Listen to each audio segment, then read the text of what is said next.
આજની વાર્તાનું નામ છે આનંદી કાગડો. એક હતો કાગડો. કાગડો સ્વભાવે મોજીલો અને આનંદી. એને તો દરેક વાતમાં મજા આવે. એકવાર કોઈ કારણસર રાજા કાગડા પર ગુસ્સે થઈ ગયો. રાજાએ તો પોતાના માણસોને બોલાવીને કહ્યું, જાઓ, આ કાગડાને ગામના કૂવાની કાંઠે ગારો છે તેમાં ફેંકી આવો. કાગડાને રાજાજીના હુકમ પ્રમાણે ગારામાં ફેંકી દેવામાં આવ્યો.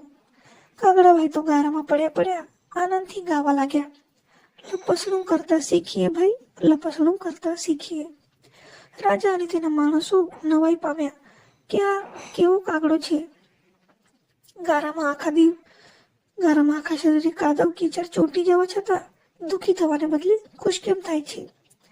રાજાને તો ક્રોધ ચડ્યો અને બીજો હુકમ કર્યો, જાઓ, નાખો આ કાગડાને કૂવામાં, ભલે એ પાણીમાં ડૂબીને મરી જાય.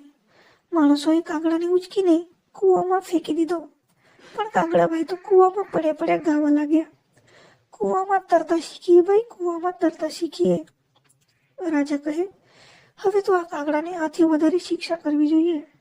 પછી તેણે તો કાગડાને કાંટાથી ભરેલા એક પિંજરામાં નખાવી દીધો. પણ કાગડાભાઈ તો એના એ જ રહ્યા. વળી આનંદથી સૂરમાં ગાવાનું શરૂ કર્યું, કૂણા કાન વિંધાવીએ છીએ ભાઈ, કૂણા કાન વિંધાવીએ છીએ. રાજા કહે, આ કાગડો તો ભાઈ ભારે જબરો છે, ગમે તે દુઃખમાં એને નાખો પણ તેને કોઈ દુઃખ થતું જ નથી. ચાલો એનાથી ઉલટું કરીએ, એને સુખ થાય એવા ઠેકાણે નાખીએ, એટલે એ કદાચ દુઃખી થઈ જશે. પછી કાગડાભાઈને આંબાની ડાળી કોયલ ટહુકા કરતી હતી તેની બાજુમાં પાંજરે પૂરી મુકાયા. કાગડાભાઈને તો તે પણ સવળું પડ્યું. ખુશ થઈને ગાવા લાગ્યા, કોયલના ટહુકા સાંભળીએ છીએ ભાઈ, કોયલના ટહુકા સાંભળીએ છીએ. પછી તો રાજાએ તેને ખીર ખવડાવી જોઈ.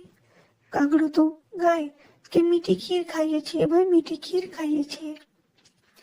રાજાજીએ કાગડાને દુઃખી કરવા ઘણી કોશિશ કરી, પણ દુઃખી થાય તે બીજા જ. છેવટે થાકીને રાજાએ હુકમ કર્યો, આ કાગડો કોઈ રીતે દુઃખી થાય તેમ લાગતું નથી, જાઓ તેને છાપરા પર ફેંકી દો. છાપરા પર બેઠા કાગડાએ તો ગાયું કે હવે મને આઝાદ છીએ ભાઈ, હવે અમે આઝાદ છીએ. અને કાગડો તો આનંદ કરતો ઉડીને પોતાના માળામાં બેસી ગયો. મિત્રો, આ વાર્તા પરથી આપણને શીખ મળે છે, જેને દુઃખી ન થવું હોય તેને કોઈ પણ દુઃખી કરી શકે નહીં. આપણા મનમાં જો દુઃખ ન હોય, આપણે જો ધારી લઈએ કે આપણે દુઃખી થવાનું જ નથી, તો કોઈ આપણે દુઃખી કરી શકતું નથી. આ કાગડા પરથી આપણને શીખવા મળે છે.